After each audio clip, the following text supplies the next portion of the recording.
من فضل الله وآخرون يقاتلون في سبيل الله فاقرؤوا ما تيسر منه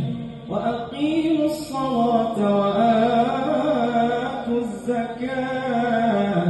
وأقرضوا الله قرضا حسنا وما تقدموا لأنفسكم